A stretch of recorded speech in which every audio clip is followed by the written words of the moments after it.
I'm the park naturalist here at Oak Mountain State Park, and we are housed at the Oak Mountain Interpretive Center. And this is... I'm Erin Dye. I'm one of the interpreters here at Oak Mountain State Park. And we are the education team here. Scotty Jackson's our district naturalist. She's at a different park today, but we're really excited to be sharing the Interpretive Center and some of our critters with you today. So this first one I want to share with you is Acer, the eastern screech owl. And screech owls are native to Alabama. They're one of the smallest owl species that you're going to see in the southeast, but in Alabama, the smallest of the common owls. We do have a small population of our northern saw-whet owls here in the northern part of Alabama, but really this is gonna be the smallest owl you're gonna see.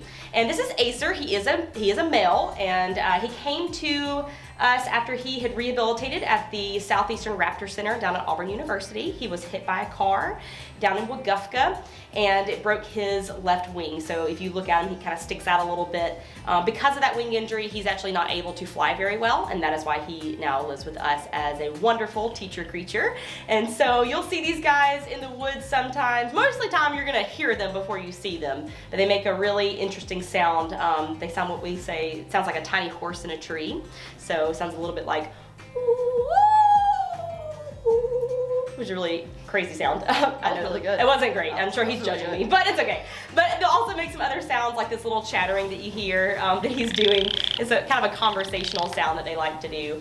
But one of our really cool wild animals that we have here in the woods that are pretty creepy at night, but very beneficial also to our wild Alabama lands.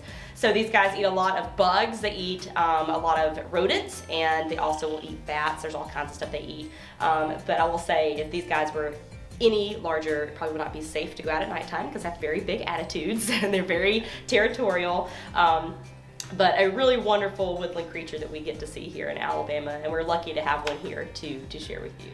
So the eastern screech owl actually comes in multiple color phases. What you're seeing here is the red phase. I'll do a slow rotation so you can see some more of his colors as he still looks at the camera. They also come in a gray phase, but here in the southeast, we actually also get a hybrid that kind of gives you a more chocolatey brown color. So his name is Acer because he is named after the red maple tree because of his red phase. And the scientific name for the red maple tree is Acer rubrum. So for the genus maple, it is Acer. So we are getting a great look at Acer right now. As he blinks, you will notice he actually has a second eyelid that is called the nictitating membrane. They use it very similar to how we use safety goggles. It protects their eyes when they are going towards their prey and potentially going through some shrubbery that they want to protect their eyes. So owls are of course known for their large eyes. So the part of his eye that you're seeing is actually the smallest part. So very similar to a light bulb, you are seeing kind of the screw part of the light bulb, and his eyes will actually bulb up and take up about half of his head. So owls are also known for being able to turn their heads all the way around. So our owl friends can actually turn their heads 270 degrees. They are able to do that because they have 14 bone vertebrae in their neck. Mammals like us, giraffes, dogs, we only have 7. So he has 14 to allow his head to turn that 270 degrees. And they've adapted to do that because they actually can't use their peripheral vision. So wherever they're facing, that is all they see. So that is why they have more bones in their neck. Yeah. Nice. You think we can get him to turn his head around? Yeah, I can slowly turn him. Yeah, get it, bud. It's pretty much as my wrist can rotate. Oh. I know, bud. So another really cool thing about owls is their feathers are a lot different than some of our other birds. So you have our diurnal birds, which are our daytime birds. You have our nighttime birds, which are nocturnal birds. You have some birds that are crepuscular, which is early morning, late afternoon, or dawn and dusk.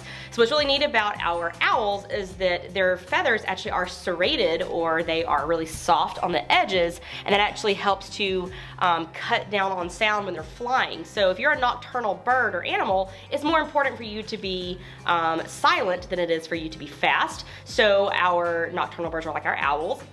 They're gonna have that silent flight. And so that's really important for a nighttime hunter. So then you have your daytime birds like our hawks and our falcons, our eagles.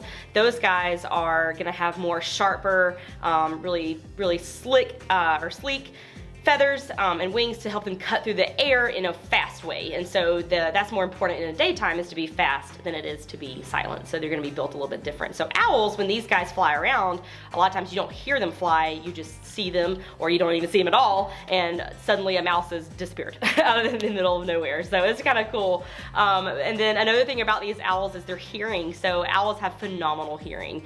So we have good hearing as humans, but these guys are amazing. And right now this bird can hear Erin's heart beating. That's how great their ears are. Their ears take up about 25% of their skull.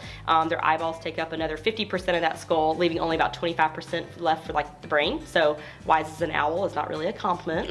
But bird brain is a little bit more like it. But not saying these guys are dumb or anything, but definitely they're definitely made for their eyeballs and their ears. Their ears can be found right behind this facial disc, one on one side right here, and one a little bit higher on this other side. Really big holes in their head. They don't have the earlobes or the pinna like we do. They just have the holes, and so their face has what's called a facial disc, and that helps just filter sound into their ears. And again, they are great hunters by hearing their food.